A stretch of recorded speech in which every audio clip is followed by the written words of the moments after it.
إن الحمد لله نحمده ونستعينه ونستغفره ونعوذ بالله من شرور أنفسنا ومن سيئات أعمالنا من يهده الله فلا مضل له ومن يضلل فلا هادي له أشهد أن لا إله إلا الله وحده لا شريك له وأشهد أن محمدا عبده ورسوله يا أيها الذين آمنوا اتقوا الله حق تقاته ولا تموتن إلا وأنتم مسلمون يا أيها الذين آمنوا اتقوا الله وقولوا قولا سديدا يصلح لكم أعمالكم ويغفر لكم ذنوبكم ومن يطع الله ورسوله فقد فاز فوزا عظيما أما بعد فإن أصدق الحديث كتاب الله وخير الهدى هدى النبي صلى الله عليه وسلم وشر الأمور محدثاتها وكل محدثة في الدين بدعة وكل بدعة ضلالة وكل ضلالة في النار. Alhamdulillah summa alhamdulillah. Puji syukur kita panjatkan atas semua limpahan rahmat dan nikmat yang Allah Subhanahu wa taala berikan kepada kita, yakni nikmat sehat, nikmat kesempatan, terlebih lagi nikmat iman dan Islam. Karenanya patut kita bersyukur kepada Allah atas nikmat di mana malam ini kita dimudahkan oleh Allah Subhanahu wa taala untuk menunaikan salat maghrib berjamaah yang kemudian kita lanjutkan dengan thalabul ilm. Ini adalah nikmat yang sangat luar biasa. Karenanya patut untuk kita mensyukuri nikmat ini. Salawat dan salam semoga tetap tercurah limpahkan kepada Nabi kita Muhammad sallallahu alaihi wasallam, pada keluarga beliau, sahabat-sahabat beliau, serta orang-orang yang senantiasa istiqamah meniti jalan kehidupan beliau.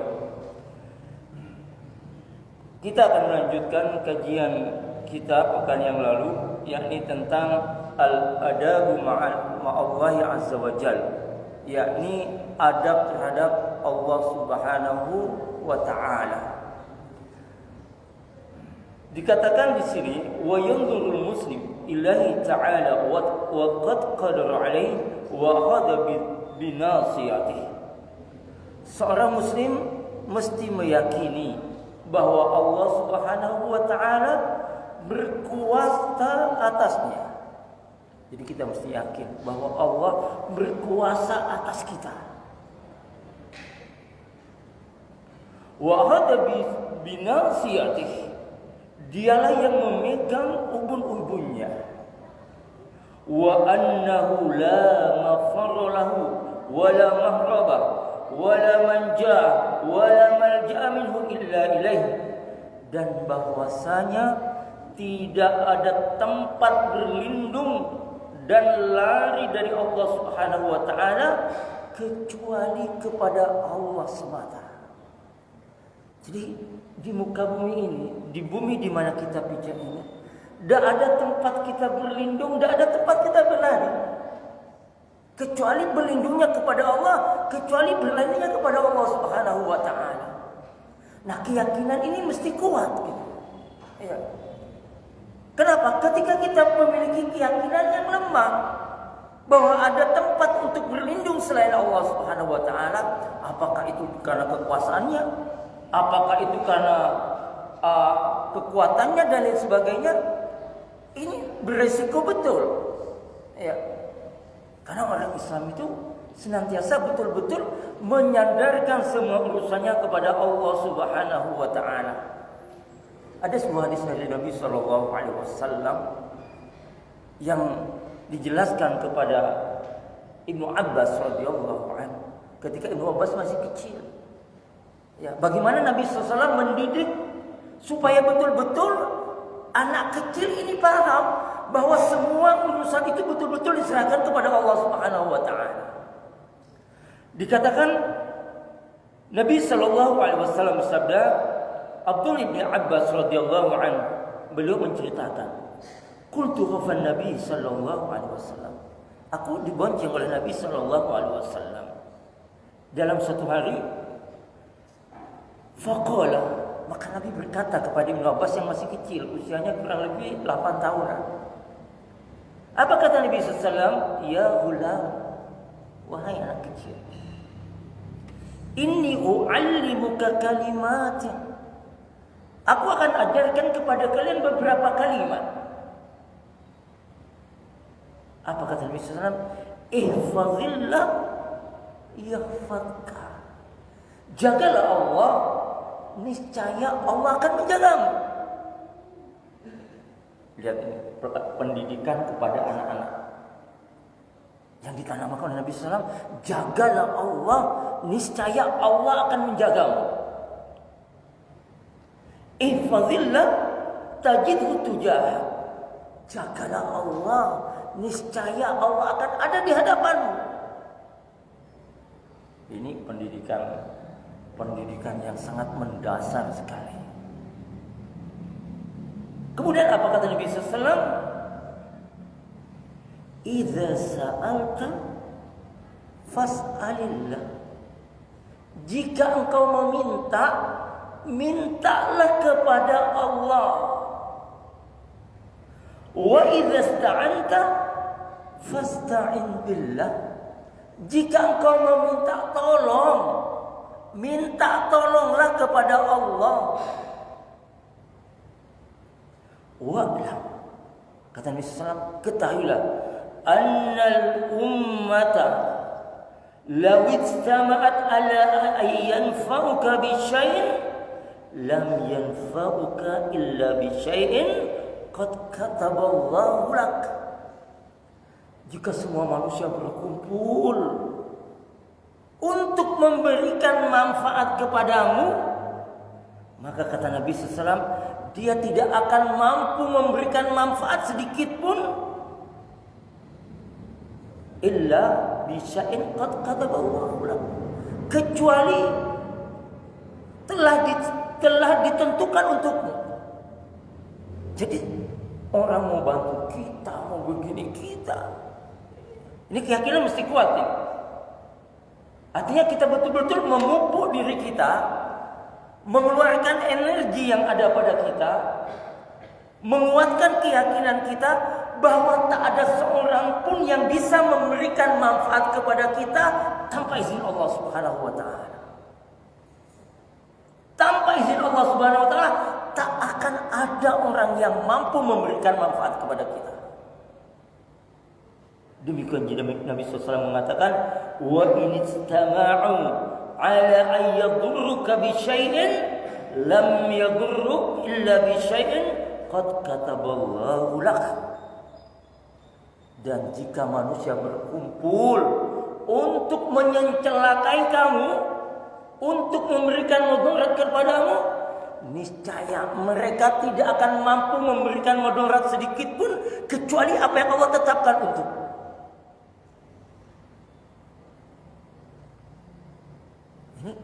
Ini mesti kita renungkan, kita kuatkan dalam hati kita. Kita praktekkan dalam kehidupan kita bahwa kita tak perlu takut kepada siapapun, ancaman siapapun, keraguan-keraguan yang muncul di hati kita bahwa fulan akan memberikan celaka kepada kita, bahwa ini akan memberikan ini kepada kita. Itu betul-betul dilatih untuk kita hilangkan. Karena kata Nabi SAW, tidak akan yang mampu memberikan mudarat kepadamu kecuali apa yang Allah tetapkan untukmu. Maka kita lihat ketika orang Islam yakin kepada ini. Di dalam Al-Quran Allah mengatakan, kam min fi'atin qalilatin ghalabat fi'atan katsiratan biiznillah. Berapa banyak golongan yang sedikit mampu mengalahkan golongan yang besar karena izin Allah Subhanahu wa taala. Jadi kata kuncinya adalah Allah lah yang memberikan manfaat dan Allah lah yang memberikan mudarat. Tanpa izin Allah. Kan kadang ada orang, awas itu, jangan macam-macam sama dia. Itu dukun sakti. Bahaya itu. Kamu jangan main-main sama dia. Dan memang kita memang tidak disuruh untuk menghina orang, tidak untuk menzalimi orang, tidak untuk menipu orang. Kenapa kita mesti takut sama status orang karena punya, anggaplah punya ilmu hitam, ilmu ini dan sebagainya? Gak perlu tahu.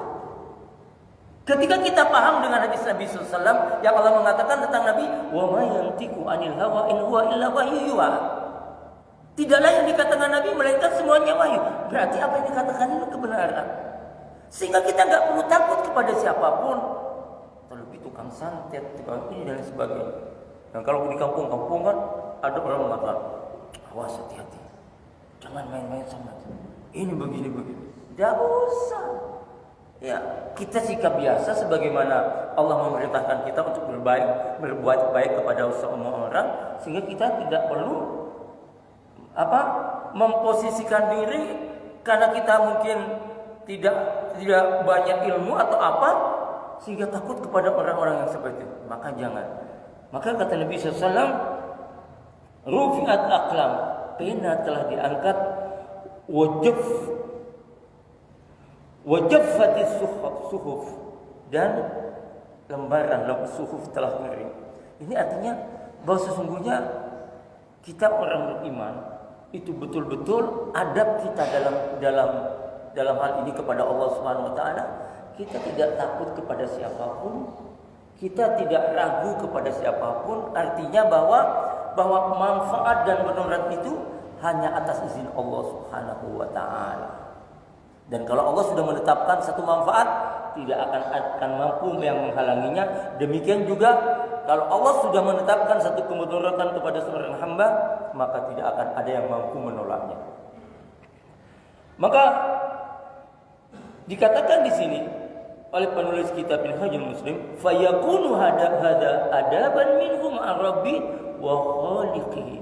Dan ini merupakan adab, ya, merupakan adab kepada Allah Subhanahu wa taala. Ini semuanya adab kepada Rabb Sang Maha Pencipta. Jadi adab kita kepada Allah Subhanahu wa taala, betul-betul kita serahkan semuanya kepada Allah. Yang penting kita ikuti aturannya sesuai ketentuan yang ada, sesuai dengan petunjuk Nabi SAW. Apapun yang terjadi, terjadilah. Apapun yang terjadi, terjadilah. Selama yang kita ikuti sesuai dengan ketentuan yang diajarkan oleh Rasulullah sallallahu alaihi wasallam. Kemudian, idza laisa minal adabi fi syai' al-firaru mimman la mafar min. Oleh karena itu, merupakan sikap yang tidak beradab kepada Allah Subhanahu wa taala jika seseorang berlari kepada sesuatu yang tidak memiliki tempat berlarinya. Bukan adab kepada Allah Subhanahu wa taala jika kita berlari kepada selain Allah Subhanahu wa taala. Ya. Berlari kepada ini bukan merupakan suatu adab. Wala ala i'timadu ala man qudrata lahu wala ala taqullu ala min man la hawla wala quwwata illa billah. Ala man la hawla wala quwwata illa. Bersandar kepada yang tidak memiliki kemampuan apapun serta bertawakal yang tidak memiliki daya untuk upaya dan kekuatan. Bersandar kepada makhluk yang tak punya kekuatan apapun dan bertawakal kepada makhluk yang hakikatnya tidak memiliki daya dan upaya. Kan sebagian orang sudah gampang, ada bos, ada ini, ada ini. Gak tahu gak kalau bosnya bisa sakit mendadak, bisa stres mendadak, bisa mati mendadak. Orang Islam tidak boleh begitu. Kita sandarnya kepada Allah Subhanahu wa taala. Maka setiap yang terucap itu selalu mendahulukan Allah dalam semua hal. Misal anak kita sukses bisa kuliah di fakultas yang favorit misalnya. Yang muncul dari lisan kita ada apa? Alhamdulillah. Bukan, iya saya ajarkan, saya panggil guru les yang berkualitas, kemudian ini kita masukkan ini, masukkan itu. Allahnya gimana? Alhamdulillah, dulu segala puji bagi Allah. Kemudian Allah memberikan kemudahan bagi saya untuk ikhtiar. Kebetulan dapat guru yang bagus, buku-buku yang bagus. Itu ucapan yang mesti muncul. Bukan kemudian, ya nggak lulus bagaimana anak saya? Uang lulus lesnya lulusan luar negeri, cum laude. Wah, ini kadang seperti itu orang. Oh, gimana dia nggak cepat usahanya? Wong dia ada backingnya ini itu dan lain sebagainya. Kadang seperti itu. Maka di sini itu bukan adab yang baik seperti itu. Ya. Adab yang baik adalah lisan kita senantiasa menyebut Allah Subhanahu Wa Taala atas semua kesuksesan yang kita capai. Kemampuan misalnya kita dikasih kemudahan mengerjakan soal, dikasih kemudahan urusan, dikasih kemudahan ini, semuanya itu karena berkat Allah Subhanahu Wa Taala. Sehingga seorang muslim senantiasa bertasbih, bertahmid, alhamdulillah, alhamdulillah. Bukan kemudian memesongkan hati kita dan mengiringkan lisan kita untuk menyebut Allah Subhanahu Wa Taala. Maka Allah Subhanahu Wa Taala berfirman dalam surat Hud ayat 56, ayat 56, "Ma min dabbatin illa huwa akhidun binasiyatihi." Tidak ada satu binatang melata pun melainkan Allah lah yang memegang ubun-ubunnya. Artinya semua yang di langit dan di bumi ini tidak lepas dari kendali Allah Subhanahu Wa Taala. Tidak lepas dari kendali Allah Subhanahu Wa Taala. Maka di dalam surat Az-Zariyat ayat 50 Allah Subhanahu Wa Taala berfirman, "Fafirru ilallah." Larilah kepada Allah. Minta tolonglah kepada Allah. Serahkanlah kepada Allah semua urusan kita. Inni lakum minhu nadhirun mubin. Sesungguhnya aku seorang pemberi peringatan yang nyata dari Allah untukmu. Jadi apa yang dikatakan Nabi SAW itu adalah semuanya kebenaran. Semuanya kebenaran. Jadi semua yang di langit dan di bumi tidak ada satupun melainkan semuanya atas dalam kendali Allah Subhanahu Wa Taala. Maka dalam surat Al-Maidah Allah Subhanahu Wa Taala berfirman, "Wa 'alallahi fatawakkalu in kuntum mu'minin." Dan bertawakallah kamu hanya kepada Allah jika kamu orang-orang beriman. Jadi kalau bukan orang beriman, biasanya apa? Mengedepankan akalnya. Kalau dia cerdas, kalau dia punya kuasa, dia mengedepankan kekuasaannya. Kalau dia orang yang kaya, mengedepankan hartanya. Orang beriman tidak. Allah SWT. Karena semua yang kita miliki milik Allah Subhanahu Wa Taala. Maka Allah mengatakan, "Awalam yatafakkaru fi anfusihim?" Apakah kau tidak memperhatikan diri? Siapa nih kita nih? Siapa kita? Allah katakan dalam Al-Quran, "Wallahu akhrajakum min butuni ummahatikum la ta'lamuna syai'a." Allah mengeluarkan kamu dari perut ibumu dalam kau tidak punya pengetahuan sedikit pun. Jangankan harta, pengetahuan nanti kita tidak punya. Setelah sehat, badan tegap, punya ini, punya itu, lupa kepada asalnya yang dia tidak bisa apa-apa ketika keluar dari perut ibunya. Menjadi angkuh dengan prestasi ke dunia, menjadi sombong dengan ini. Kata Allah, "Awalam yatafakkaru fi anfusihim." Apakah kau tidak perhatikan dirimu itu? Tidak merenungkan tentang dirimu itu? Kalau kita sadar siapa kita, asal usul kita, bagaimana proses penciptaan kita, layakkah kita sombong? Layakkah kita angkuh dengan apa yang kita punya? Layakkah kita merasa lebih atas orang lain dengan apa yang kita punya? Sesuatu yang tidak bisa diterima. Maka Allah betul-betul menyuruh kita untuk apa? Untuk beribadah kepada Allah Subhanahu wa taala. Tidak ada dalam Islam ruang di hati kita ini untuk merasa lebih atas orang lain dengan atas apa yang kita punya. Karena semua kemudahan, apa itu kemudahan? Allah kasih kesehatan, Allah kasih rezeki, Allah kasih urusan. Kemudahan semuanya itu dari Allah Subhanahu wa taala. Semua kemudahan itu betul-betul mesti kita yakini semua itu dari Allah Subhanahu wa taala. Kalau ini sudah ada di hati kita, sudah ada di dada kita, akan hadir sifat tawadu, rendah hati. Ya, senantiasa menerima apa yang Allah tentukan untuk kita. Maka kata Nabi sallallahu alaihi wasallam, "Ajabal li amril mu'min." Sungguh menakjubkan orang beriman itu. Dan ini tidak terjadi kecuali bagi orang beriman. Jadi orang beriman itu luar biasa sekali. Apa kata Nabi? Kenapa luar biasa orang beriman? Ketika Allah kasih dia kemudahan, dia bersyukur, dan itu adalah baik bagi. Ketika dia dikasih musibah, kasih kesulitan, mengalami berbagai musibah, dengan musibah itu dia bersabar, dan itu baik baginya. Dan ini tidak terjadi kecuali bagi orang beriman.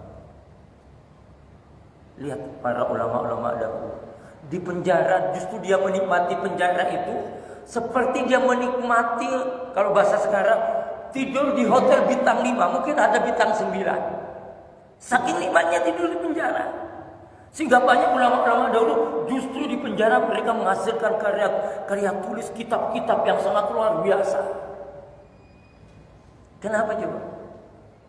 Karena disandarkannya kepada Allah semua. Dia terima musibah, dia di penjara meskipun dia tidak salah. Dia terima dengan lapang dada semua itu. Karena kebahagiaan itu ada di dadanya, ada di sininya. Sehingga ada sebagian yang mengatakan, kalau seandainya mereka tahu bagaimana kebahagiaan yang ada di hati, niscaya dia akan merebas dengan pedang. Karena itu orang beriman senantiasa tersibukkan dengan zikir, dengan tasbih, dengan tahmid, senantiasa memuji Allah, mensucikan Allah. Itu orang beriman. Tidak tersibukkan dengan sesuatu yang Nabi SAW, sebagaimana sayap nyamuk lebih rendah dari sayap nyamuk. Nah, itu orang beriman. Masalahnya sekarang adalah bagaimana membangun keyakinan ini. Bagaimana hati kita berada pada titik ini? Nah, itu butuh perjuangan. Ya, butuh semua kita bersungguh-sungguh dalam sholat, bersungguh-sungguh dalam zikir, bersungguh-sungguh berdoa kepada Allah, sehingga Allah hadirkan. Kita semuanya dalam proses menuju itu semua. Kita sedang berproses untuk bisa teguh dalam semua itu. Maka Ibnu Katsir menulis dalam kitabnya bagaimana sholat itu.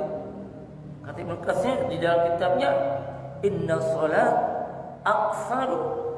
akbaru minal auni. Sholat itu pertolongan paling besar bagi seorang hamba dalam menuduhkan dalam satu urusan. Maka Nabi SAW ketika ada masalah senantiasa sholat. Ya. Allah Azza wa Jalla, Nabi SAW, kalau ada masalah senantiasa menjadikan sholat sebagai tempat bermunajat kepada Allah Subhanahu wa taala. Wa yadhurul muslimin ila al-altafillah fi jami' umuri.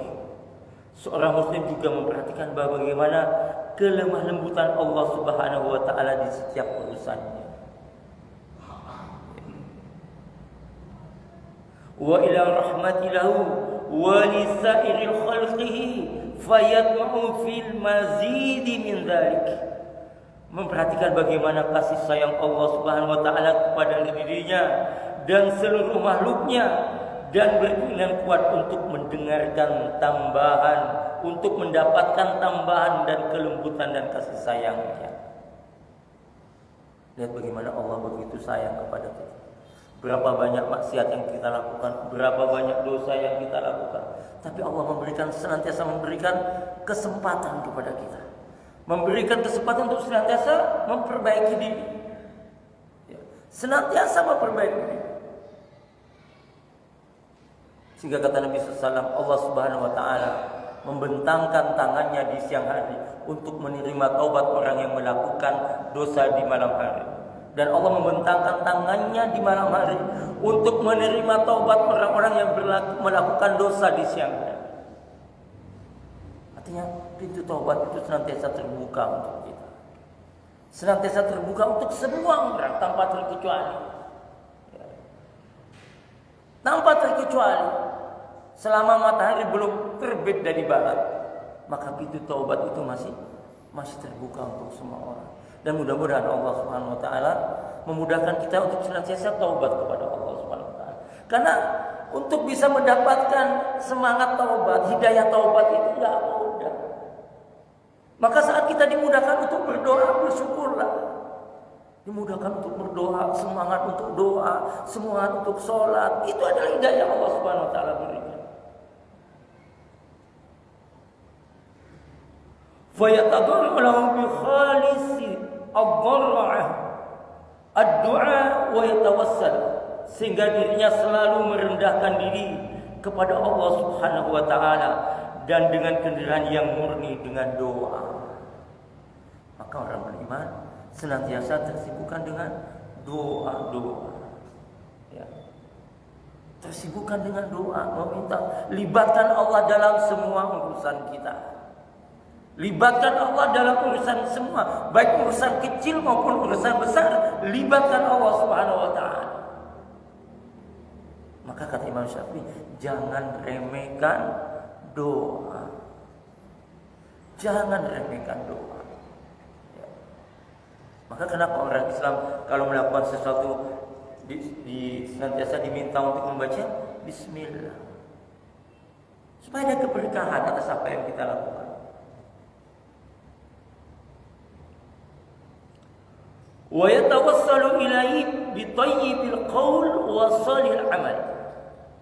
Bertawassul kepada Allah Subhanahu Wa Taala dengan perkataan yang baik dan amal yang soleh. Maka Nabi SAW, "Falyaqul khairan aw liyasmut." Berkata yang baik, kalau tidak diam. Ya. Jangan sibuk-sibuk ngomong. Jangan sibuk-sibuk bicara kalau tidak ada manfaatnya. Karena kata Nabi SAW, lisan ini adalah faktor yang paling besar menyeret orang ke dalam neraka. Maka hati-hati betul kita menggunakan lisan. Ya, saat duduk kumpul-kumpul, hendaklah usahakan jadikan kumpul-kumpul itu untuk membicarakan sesuatu yang bermanfaat untuk sesama. Ya, tidak perlu ribai orang.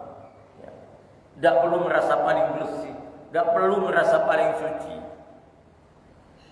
Artinya kumpul-kumpul, meskipun duduk-duduk, usahakan. Sehingga kata Imam Syafi'i kata beliau, kalau aku ketemu dengan seseorang, aku lakukan dua hal, kata Imam Syafi'i. Apa? Aku minta nasihat kepada orang. Coba, sekelas Imam Syafi'i minta nasihat. Ya, apalagi sekelas saya dan kita semua. Kata Imam Syafi'i, kalau ketemu dengan seseorang, aku minta nasihat. Kalau tidak, aku kasih nasihat. Sehingga tidak ada pertemuan yang sia-sia. Artinya yang dibahas ada kemaslahatan, nasihat menasihati. Makanya kita tidak perlu, kalau bahasa sekarang, tidak perlu baper. Kalau ada anak SD, anak TK, mungkin nasihati kita karena kita salah minum misalnya, pakai tangan kiri misalnya. Anak TK kan diajarin di sekolah, kalau minum pakai tangan kanan. Tiba-tiba lihat kita minum pakai tangan kiri, ditegur, minumnya pakai tangan kanan, jangan tangan. Terima dengan lapang dada. Ya. Artinya semua nasihat, tidak ada larangan bagi siapapun untuk memberikan nasihat. Dari manapun datangnya nasihat itu ketika baik terima. Dari anak kecil, Mungkin dari anak kita, teman kita, bahkan mungkin orang yang tidak sekolah. Tapi kalau nasihatnya baik kita terima. Ya. Karena manusia itu sifatnya lupa, salah, itu adalah bagian dari pada manusia. Fayakunu adaban minhu ma'allahu maula. Ini semua merupakan adab terhadap Allah Subhanahu wa taala yang menguasai. Jadi betul-betul kita itu berupaya untuk berkata baik, ya, melakukan perbuatan baik, dan ini merupakan adab kepada Allah Subhanahu wa taala yang telah menciptakan kita, yang telah menurunkan Al-Qur'an untuk kita. Idza laisa lahu minal adabi fi syai' ayyasu minal mazidi min rahmati wasi'at kulli syai'. Maka bukanlah orang yang beradab, orang yang berputus asa dari mencari tambahan rahmatnya dan luasnya meliputi segala sesuatu. Jadi terus kita meminta tambahan rahmat dari Allah Subhanahu wa taala. Jangan berputus asa dari rahmat Allah Subhanahu wa taala. Karena rahmat Allah itu meliputi segala sesuatu. Kata Allah Subhanahu wa taala dalam surat Al-A'raf, "Wa rahmati wasi'at kulla syai'." Rahmatku meliputi segala sesuatu. Maka Allah mengatakan, "Wala tayasu min rauhillah." Janganlah kamu berputus asa dari rahmat Allah. Innahu la yasu min rauhillah illa al-qaumul kafir. Dan tidaklah berputus asa dari rahmat Allah melainkan orang-orang kafir.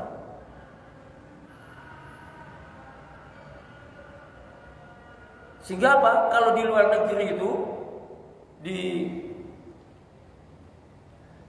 negara-negara Eropa yang katanya maju, kalau misal dia sakit, sudah uji lab, sudah pergi profesor, sudah ini obat ini, minum ini, sudah kesimpulannya penyakitnya tidak ada obatnya. Maka di negara mereka si penderita sakit bisa mengajukan kepada pengadilan untuk disuntik mati. Kita tidak. Orang Islam tidak boleh seperti itu. Ya, tidak boleh berputus asa atas semua yang menimpa kita. Apa itu penyakit, apa itu masalah, apa itu tidak boleh berputus asa. Karena di balik semua itu pasti ada hikmah. Pasti ada hikmahnya. Maka tidak ada kata putus asa. Apapun yang terjadi, tetap memohon kepada Allah. Saat sakit menimpa kita, maka minta tolong kepada Allah Subhanahu wa taala.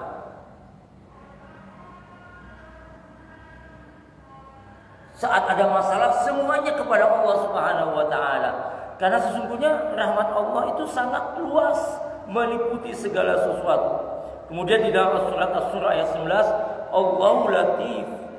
Allahu latifun bi'ibadihi.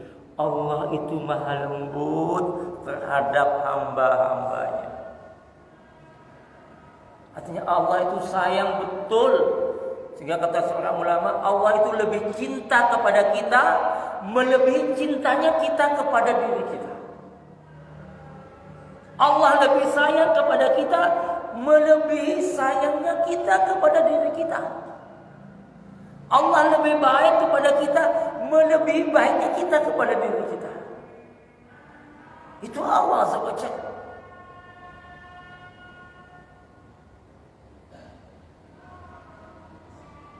Ini mesti betul-betul kita yakini. Karena kata ulama, dua hal yang membuat orang gagal dalam istiqomah. Apa?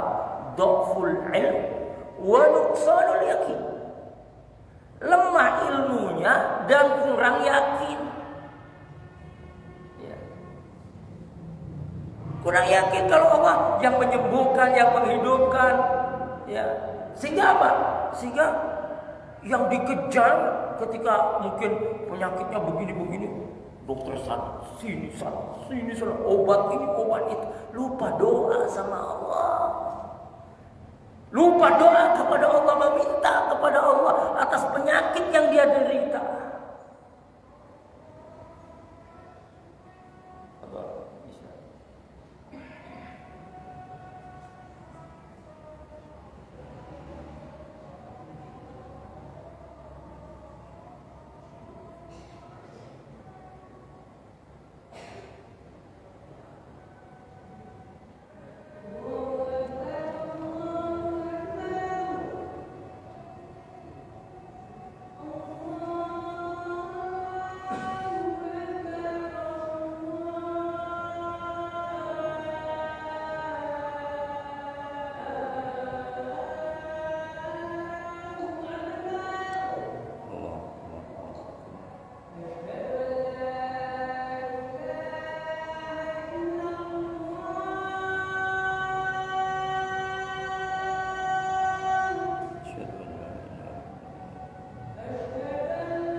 Alhamdulillahirabbil alamin. Wassalatu wassalamu ala asyrofil anbiya'i wal mursalin Muhammad wa ala alihi washabbihi ajmain.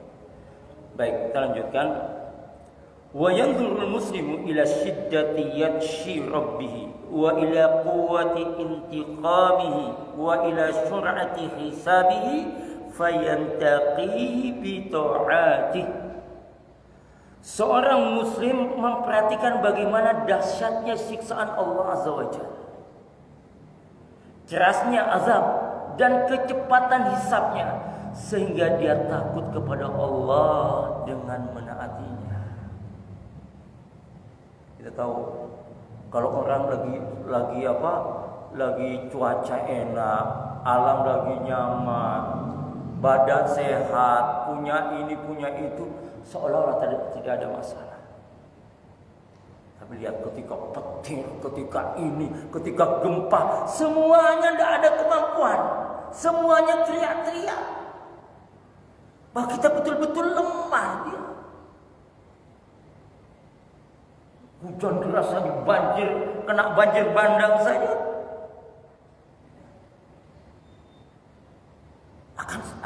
Akan seperti itu. Artinya kalau Allah mendatangkan azabnya,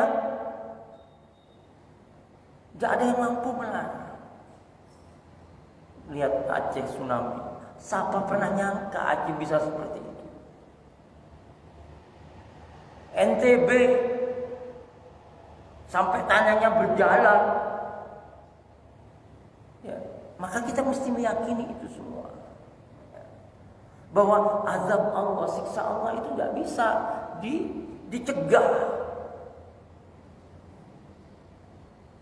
Kemudian wa yatawaqqahu bi'adami maksiati fayakunu hada adaban minhu Allah, dan menjaga diri terhadap Allah Subhanahu wa taala dengan meninggalkan segala kemaksiatan, ini merupakan adab kepada Allah Subhanahu wa taala. Jadi meninggalkan kemaksiatan, meninggalkan segala hal yang Allah larang, ini merupakan bentuk adab kita kepada Allah Subhanahu wa taala. Laisa minal adab inda dawil albabi ayyata'arrada bil ma'siyati wadh-dhulm, sehingga tidaklah seorang itu beradab menurut orang yang berakal, bukanlah orang yang beradab apabila ia menentang Allah dan berlaku zalim. Ya. Makanya keangkuhan itu tidaklah mendatangkan kecuali musibah, kesombongan. Mungkin kita pernah dengar kapal Titanic, bahasa Inggrisnya Titanic, difilmkan. Jadi kapal itu dibuat dan dirancang dengan teknologi yang super canggih di zamannya, dengan kualitas bahan yang paling nomor satu di zaman, dengan para teknisi yang hebat-hebat. Maka dibuatlah kapal itu. Kemudian ada orang bertanya kepada sang pembuat, kenapa kapal ini tidak ada pelampungnya? Padahal ini kapal besar yang tentunya akan berdampak serius saat terjadi musibah. Soalnya ada ombak, ada begini. Apa kata saya membuat kapal? Jangankan ombak, Tuhan pun tidak bisa menenggelamkan kapal ini. Kata saya, yang bikin. Sejarah kemudian membuktikan pelayaran perdananya ketika yang naik semuanya orang-orang berkelas. Ya, berkelas maksudnya ya orang kaya, ya ini semua. Yang naik ke kapal itu orang-orang kelas semua. Ketika pada pelayaran perdananya, apa yang terjadi? Dia menabrak gunung es. Semua penumpangnya mati kecuali satu atau dua yang masih hidup. Manusia ini mau kemana? Ya. Besarnya kapal apa sebesar laut? Laut itu demikian luas. Bagaimana air itu bisa datang? Bagaimana air itu bisa pasang dan bisa tidak pasang? Bagaimana itu semua? Itu kekuatan Allah SWT, Allah yang miliki. Kemudian dia mengatakan bahwa kapal ini dibuat dengan super canggih, jangankan ombak, Tuhan pun tidak bisa menenggelamkan kapal ini. Kita tidak ada apa-apanya. Yang gagah-gagah itu pernah nih pengalaman. Saya pernah ke Monas. Pengalaman ke Monas. Di Monas itu, dekat Monas, ada kantornya tentara, badannya besar-besar, tinggi-tinggi. Aduh, luar biasa sekali. Lihat dari ketika dekat, wah hebat sekali. Naik ke puncak Monas, yang tinggi-tinggi itu udah kelihatan. Mobil itu kayak mainan anak-anak. Artinya manusia itu kalau sudah kita lihat atas, nggak ada artinya. Bagaimana kemudian Allah melihat hambanya? Maka kita lihat bagi siapa yang pernah naik pesawat, lihat yang rumah-rumah mewah di bawah, ketika pesawat itu sudah di atas ketinggian kelihatan, tidak kelihatan sama sekali. Tidak ada kelihatan sama sekali. Makanya ini mesti membangun kesadaran kita bahwa yang kita punya, apapun yang kita punya, itu semuanya milik Allah. Sehingga tidak ada wujud, tidak ada ini, tidak ada itu. Nah, kesadaran ini penting. Ya. Kesadaran ini penting.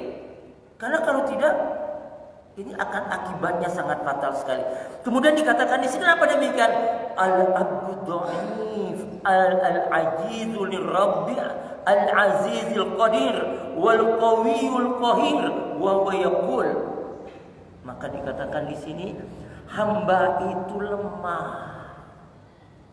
Kita tuh semuanya lemah, lemah ilmunya, lemah tenaganya, lemah pikirannya, lemah semangatnya. Artinya kita ini kumpulan kelemahan-kelemahan.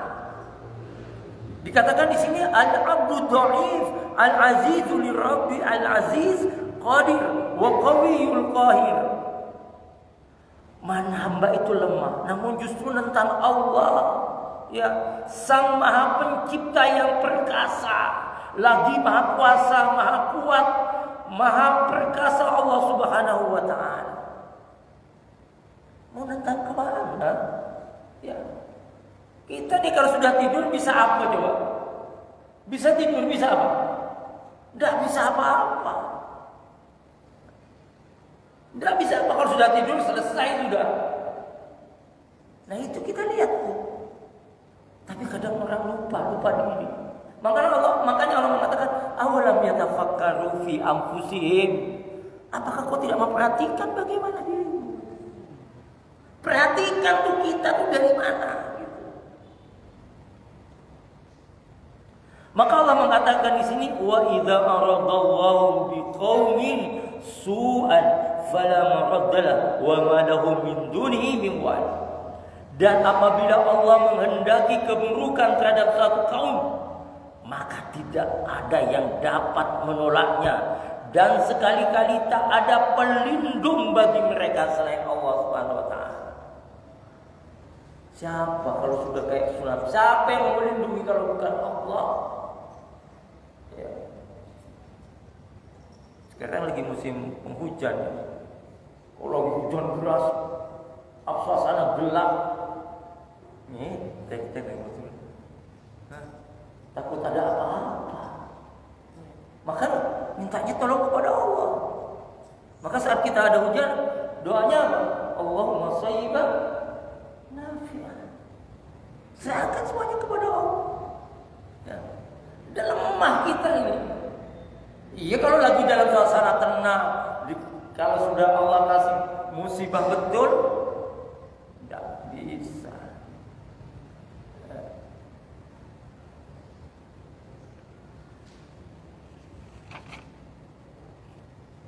Kemudian wa yaqulul muslimin ila Allah azza wa jalla 'inda ma'siyati.